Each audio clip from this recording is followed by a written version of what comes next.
Hello. So today I want to tell you about the lovely game Lumicora. And this game plays 2 to 4 players, but I actually have also been playing it solo.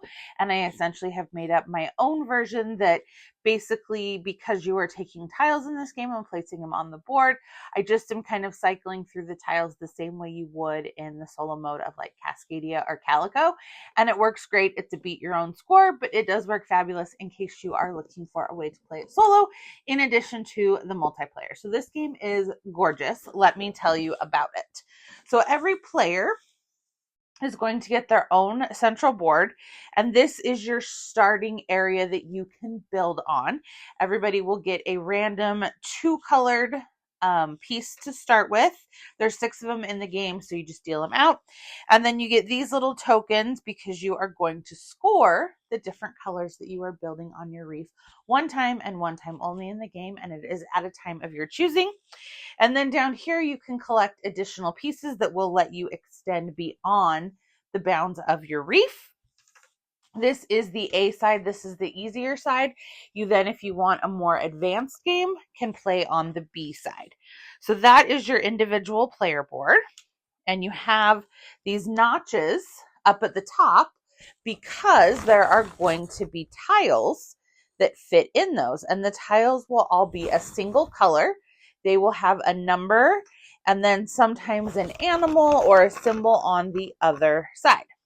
So those will all be there on your board to start, and they are going to be how you then get to make your tile selection, which I'll explain in just a moment. Then you have the central board that everyone will be using. So in this board, you have your super cute turtle that is going to be your round marker as the game is played over 10 quick rounds, and it is tight. You have to do a lot in those 10 rounds. Everybody will have their own little fish marker that is going to go along here and keep track of their score. For endgame scoring, if you have visible seashells, crabs, seahorses, or sea stars, you're going to get different points for those. Some are more valuable than others. And then down here, if you have the largest or second largest area of a given type visible at the end because you will be building up and covering things, you will earn points for that. So that is kind of the quick and dirty of the game. So, and also, is this not the best first player marker you have ever seen? This is wooden, it's very nice, and it is an octopus, which is my favorite sea animal. So, in the game, underneath the main board, there will always be 4 tiles visible. So on your turn, you have a couple choices. You could choose to skip your turn and just collect some reef expanders if you wanted. That's not a very good use of your turn as you only have 10 turns. So you want to try and avoid that. The other option is you can pick one of the tiles at the top of your board. So I could pick this one and I can add it to this, and I may then take all of one color except the color I just played and play it onto my reef. So in this case, I would likely pick the 2 oranges, and I now get to add them to my reef.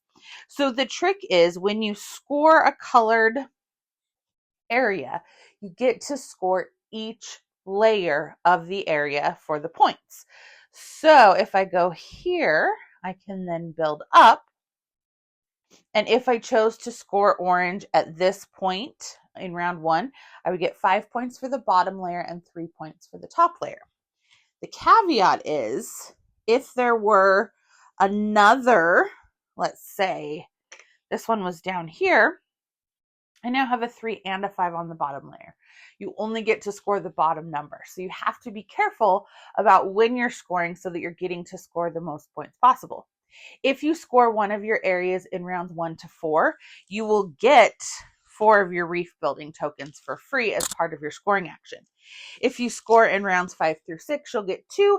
And if you score in rounds 8 through 10, you only get 1. So it is important too to try and score early because you're going to get more benefits. Once I have scored orange, I turn this over and it's a cute little jellyfish token.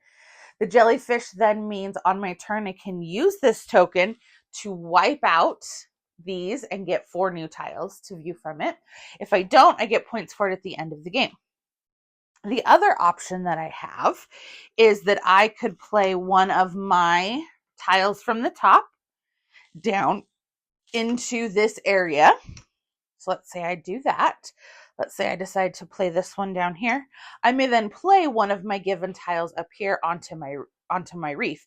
And the reason I may want to do that is if I have a really good tile up there, maybe there's an animal that I really want to score, maybe it's a color I really need or a really high point value. So you can do that as well. So the three options on your turn is play a tile to get your reef building, play a tile to take all of one color from the atoll, the central area, or play one tile from your area to play another one of yours out onto your reef, and then you'll refill at the end of your turn and play progresses around, and at the end of 10 rounds, you will total everything up. This game is very puzzly, which I like, and like I showed you where I had the orange ones out there, the thing that's interesting is then I've already scored orange. So orange plain tiles and numbers no longer will benefit me. So at that point, I can build on top of those with no penalty. But you still are trying to collect the animals, and they have to be visible at the end of the game because animals do not score until the end of the game. So there's kind of this push and pull between what can I cover up, what have I already used, how many layers high can I build for scoring purposes? Do I want to score early so that I can get the reef building tokens? There's a lot going on in 10 rounds. It is a beautiful game. It looks great on the table. It's a lot of fun. Like I said, I love the solo mode that I've been playing with. I think this is a really, really fun puzzly game. So I would love to know, have you played this? What do you think of it? Give me a like and a follow, and I'll keep bringing you more board game content. Thanks. Bye.